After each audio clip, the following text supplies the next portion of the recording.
നടൻ കൃഷ്ണകുമാറിന്റെ വീട്ടിൽ വിവാഹാഘോഷം തുടങ്ങിക്കഴിഞ്ഞു. മകളായ ദിയ കൃഷ്ണയുടെ വിവാഹത്തിന് വേണ്ടിയുള്ള തയ്യാറെടുപ്പിലാണ് ഇപ്പോൾ കുടുംബാംഗങ്ങൾ. ഇന്നിതാ അതിന്റെ ആദ്യ പടിയായിട്ട് തമിഴ്നാട്ടിൽ നിന്നും അശ്വിനും അശ്വിന്റെ കുടുംബക്കാരും ഒക്കെ പെണ്ണ് കാണാൻ വേണ്ടി എത്തിയിരിക്കുകയാണ്. പെണ്ണ് കാണാൻ ചടങ്ങിന്റെ ചിത്രങ്ങളും വീഡിയോകളും ഒക്കെ ദിയ തന്നെ സോഷ്യൽ മീഡിയയിൽ പങ്കുവച്ചിട്ടുണ്ട്. താമ്പൂലം, പഴങ്ങൾ, മുല്ലപ്പൂ തുടങ്ങിയ നിരവധി താളവുമായി മീനമ്മ കടന്നുവരുന്ന വീഡിയോയും താരം പങ്കുവച്ചു.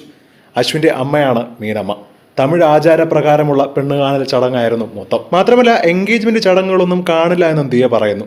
കാരണം അശ്വിൻ പ്രപ്പോസ് ചെയ്ത ദിവസം തന്നെ എൻഗേജ്മെന്റ് ആയി കാണുന്നത്. ഈ ഒരു ചടങ്ങിന് വേണ്ടി എന്തായാലും പണം ചെലവാക്കുന്നില്ല. കൂടാതെ ബോളിവുഡ് താരങ്ങളൊന്നും ഇപ്പോൾ എൻഗേജ്മെന്റ് ഒന്നും നടത്താറില്ലല്ലോ. രൺബീർ കപൂർ ആലിയ ഭട്ടിനെ മോതിരം അണിയിച്ചു, പിന്നീട് വിവാഹമായിരുന്നു. അതുപോലെ നടത്താനാണ് എനിക്കും ആഗ്രഹമെന്നും ദിയ പറയുന്നു. അശ്വിനുമായുള്ള പ്രണയവുമൊക്കെ ഏറെ വിവാദങ്ങളൊക്കെ സൃഷ്ടിച്ച ഒന്ന് തന്നെയായിരുന്നു.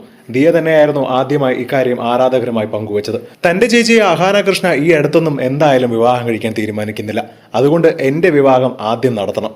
ചേച്ചിക്ക് വേണ്ടി വെയിറ്റ് ചെയ്യാനൊന്നും തനിക്ക് ഒട്ടും താല്പര്യമില്ല എന്ന് നേരത്തെ ദിയ പറഞ്ഞിരുന്നു. തന്റെ ജീവിതത്തിലെ വളരെ വലിയ സന്തോഷകരമായ മനോഹരമായ ദിവസമാണ് എന്നൊന്നും ദിയ കുറിച്ചിട്ടുണ്ട്.